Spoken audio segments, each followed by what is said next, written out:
Mission safe station અભિયાન ચલાવવા આપેલી સૂચનાને લઈ રેલવે એસઓજી, રેલવે એલસીબી અને સુરત રેલવે પોલીસની ટીમ ઓરિસ્સાથી ઘસાડાતા ગાંજાના જથ્થાને ઝડપી પાડવા મેદાને હતા.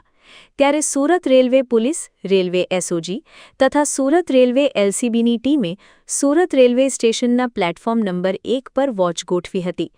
તે સમયે ત્યાંથી પસાર થતી બે મહિલાઓ બંદના ઉર્ફે સ્નેહલતા ટૂના ખલીજેના અને આરતી બસંતકુમાર દામોદર પાણીગ્રાહી શંકાસ્પદ લાગતા તેઓના થેલાની ઝડપી લેતા તેમાંથી 14,98,000થી વધુની કિંમતનો ગાંજાનો જથ્થો મળી આવતા પોલીસે ગાંજાનો જથ્થો, 3 મોબાઈલ, રોકડા રૂપિયા સહિત 15,11,000થી વધુની મત્તા કબજે કરી તમામ વિરુદ્ધ કાયદેસરની કાર્યવાહી હાથ ધરી હતી. कल सूरत एलसीबी और सूरत एसओजी और सूरत रेलवे पुलिस स्टेशन की टीम को एक इंफॉर्मेशन मिली थी, जिसमें पुरी से अहमदाबाद आने वाली ट्रेन में 2 महिलाएं अपने साथ में गांजे का कंसाइनमेंट लेके आने वाले थे. जिस बेस पे तीनों टीम ने साथ में मिलके जो भी एक्यूज थे 2 महिला हैं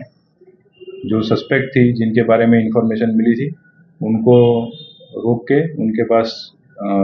उनकी तलाशी लेने पे उनके पास से अंदाज से 30 किलो जितना